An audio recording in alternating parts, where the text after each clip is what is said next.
I drove 40 minutes to Thanksgiving dinner. They had already eaten without me. I was still holding the flowers when I understood what had happened. 40 minutes on the road, good weather, good mood, music on. I'd even stopped along the way to pick up flowers for my mom. Nothing fancy, just a grocery store bouquet because I thought, why not?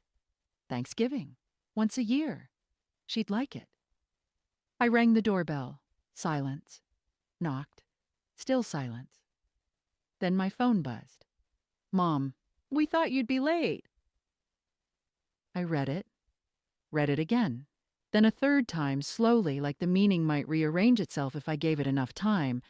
It didn't. They had simply decided without calling, without texting, without any attempt to verify that I wasn't coming. And so they sat down and ate. The door was unlocked. I pushed it open. That creak, the same one it's made since I was a kid. I stepped inside and stopped. The table looked like evidence. A half-carved turkey, plates with food still on them, wine glasses with dried rings around the inside, a napkin on the floor that nobody had picked up, the full picture of a meal that had already happened, already ended, already been cleared halfway without me. I set the flowers down on the counter next to the leftovers. I don't know why. I just didn't have anywhere else to put them. Let me be clear about something, because otherwise this is just a story about dinner. And it's not about dinner. Thanksgiving was my holiday.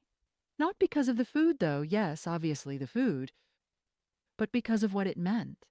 It was the one day a year when everyone showed up and nobody had anywhere else to be. My mom yelling from the kitchen that people needed to wash their hands. My brother and sister arguing about something that didn't matter. My uncle falling asleep in the armchair before dessert was even served. It was loud and chaotic, and it was ours. Walking through that door every year felt like being handed something solid, like proof that no matter what was happening out there, this thing existed. This table existed. Your seat at it existed. This year I needed that more than I'd let myself admit. I'm not going to load you down with every detail of the months before. I'll just say this. I had been running on empty for a while. Work had been brutal in a slow, grinding way, not one crisis. Just a long sequence of hard weeks that stacked up until I stopped being able to tell when one ended and the next began. I wasn't sleeping well. I had that particular kind of tired that coffee doesn't fix. And I had been holding it together by pointing toward this day. Not because anything magical was going to happen, just because I was going to be around people who knew me, people I didn't have to explain myself to, people who, on some level, were mine. That morning, I texted my mom, "What time should I come?" She replied, "4 is perfect. We can't wait to see you." I screenshot that and sent it to a friend. Told him it was the first thing I'd looked forward to in weeks. He sent back a thumbs up. I smiled at my phone like an idiot. 4 o'clock. I'd be there. I finished my errands faster than expected. 3:45, better than planned. Got in the car, put on music, cracked the window, November air, that sharp, dry cold that smells exactly like November should. I was in a genuinely good mood. I want to be clear about that because later I spent a long time wondering if I'd been primed for disappointment, if I'd walked in already looking for something to be hurt by. I hadn't. I was fine. I was singing along to something stupid on the radio. When I turned onto their street, something felt off. Not dramatically more like a low signal, like when a room is too quiet and you can't immediately figure out why. I slowed down without meaning to. Looked at the driveway, empty. Not a single car. That's strange. My family doesn't arrive on time, they arrive early. Always. My sister is there 2 hours ahead helping my mom chop vegetables. My uncle walks around the house checking if anything needs fixing. That's just how they are. An empty driveway at 3:45 on Thanksgiving didn't mean everyone was running late. It meant no one was there. I told myself maybe they parked down the block. Maybe I was just the first one. Maybe there was a simple explanation I wasn't seeing. But my stomach already knew. A second message came in while I was still at the door, this one from my sister. We couldn't keep waiting. I stood there and read both texts one more time. Mom's first, then my sister's, then Mom's again, as if the order I read them in might change what they said. I pushed the door open, walked inside, stood in the doorway between the hall and the dining room, and looked at the table. Half-eaten turkey. A plate with a slice of pie, barely touched, already hardening at the edges. 2 glasses still half full of wine, the centerpiece slightly knocked sideways, like someone had reached past it and never bothered to straighten it. A napkin on the floor. Nobody had picked it up.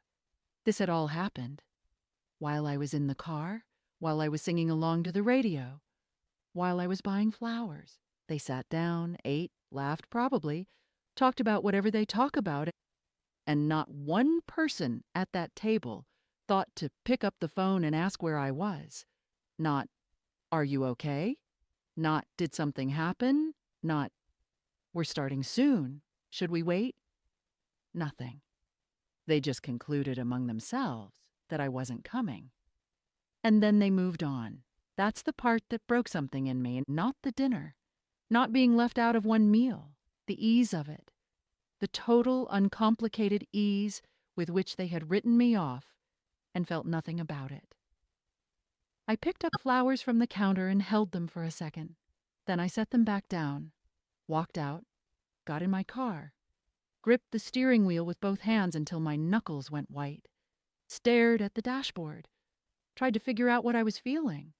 Anger was there, but underneath it was something worse, something quieter and harder to name. I texted my mom one sentence. I guess I'll find something else to do. Started the car and drove. No destination. I ended up at a park I had no memories attached to. Just somewhere to stop. I parked, turned off the engine, and sat in the kind of cold car silence that you feel in your coat. I played the whole thing back, the text saying 4 is perfect, the empty driveway, the half-carved turkey, the napkin on the floor. I kept circling back to the same question. At what point did they decide I wasn't coming, and why did nobody think to check? Did they wait at all? Was there a conversation? Should we call him? Or did they just shrug and pass the rolls? Was my absence barely a footnote? Was it not even worth a 2-second text? My mom called while I was sitting there.